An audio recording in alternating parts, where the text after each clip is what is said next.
Feudal para capitalista. Mesmo sistema, apenas com outra roupa? Olá pessoal, tudo bem? Eu sou Virgínia.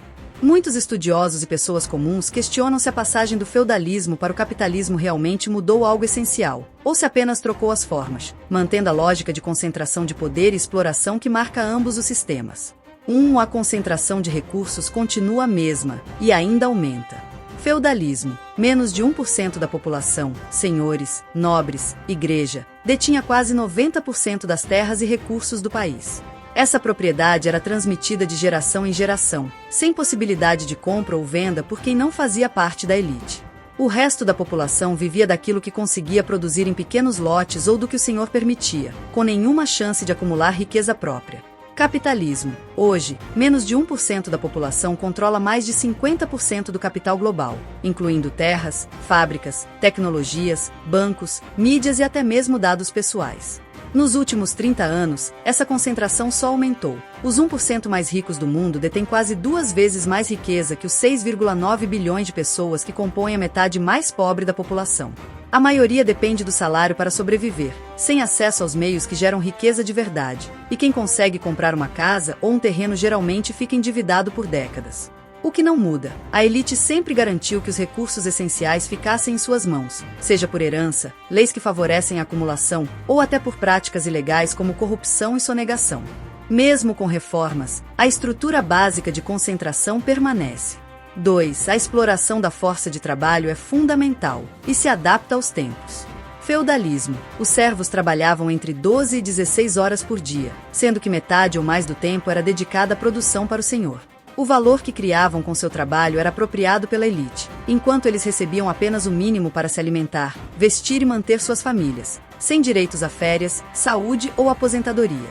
Se um servo ficasse doente ou incapaz de trabalhar, corria o risco de ser expulso da terra. Capitalismo. Os trabalhadores assalariados produzem bens e serviços que geram lucros para os donos das empresas. Estudos mostram que, em média, apenas 30% do valor criado pelo trabalho vai para os salários, enquanto o restante fica com acionistas, proprietários e investidores. Muitos trabalham em condições precárias, jornadas extensas, baixos salários, falta de segurança no trabalho e empregos temporários ou informais que não garantem direitos básicos. Na era digital, a exploração se estendeu a plataformas que cobram taxas altas de entregadores, motoristas e prestadores de serviços, classificando-os como autônomos para evitar pagar benefícios. O que não muda, a riqueza é construída pelo trabalho da maioria, mas acumulada pela minoria. A única diferença é a forma como essa exploração é organizada, de obrigações hereditárias para contratos que, na prática, são desiguais. 3. A justificação do sistema sempre é necessária e molda a cultura. Feudalismo. A Igreja Católica dizia que a hierarquia era a ordem de Deus. Os pobres deveriam aceitar sua sorte e ser obedientes para ganhar o paraíso, enquanto os ricos eram escolhidos por Deus para governar e cuidar do resto da população.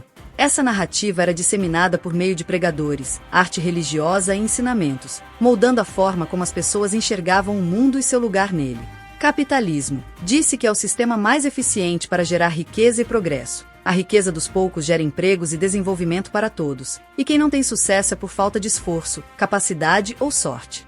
Essa ideia é disseminada por meio de mídia, escolas, publicidade e até por filmes e séries, que mostram histórias de sucesso individual para encorajar as pessoas a aceitar o sistema.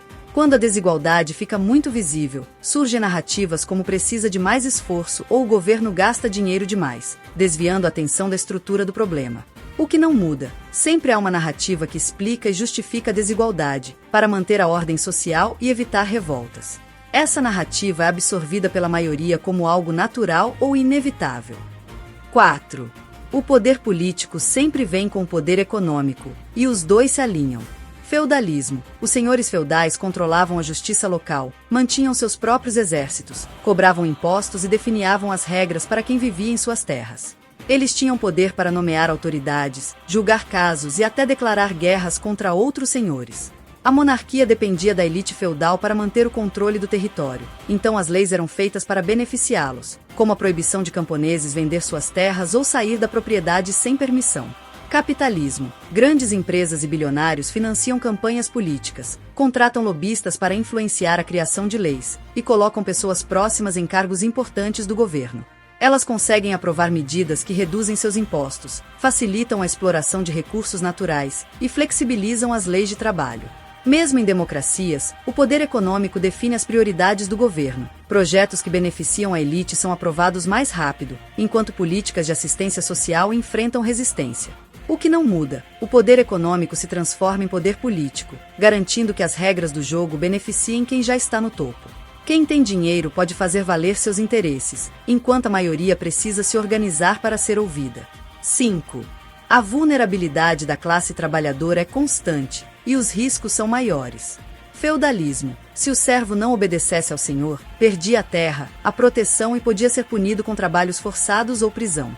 Se a colheita falhasse por causa de seca, pragas ou guerras, era ele quem passava fome. O senhor sempre tinha reservas de comida e riquezas para se manter. Mesmo assim, a vida dos servos era relativamente estável. Eles sabiam o que esperar, e a propriedade da terra garantia um mínimo de subsistência. Capitalismo. Se o trabalhador não aceitar as condições de emprego, corre o risco de ficar desempregado e perder a renda, sem terra para plantar ou recursos para sobreviver. Se a economia entra em crise, são os trabalhadores que primeiro perdem empregos, têm salários cortados ou despesas aumentadas. A insegurança maior. Um acidente de trabalho, uma doença ou uma crise econômica pode levar uma família da classe média para a pobreza em pouco tempo. Além disso, a competição global faz com que empresas pressionem por menores salários e mais flexibilidade, aumentando ainda mais a vulnerabilidade. O que não muda, a maioria vive sob ameaça de queda na pobreza, enquanto a elite está protegida dos riscos do sistema. Se algo der errado, são os mais fracos que pagam o preço.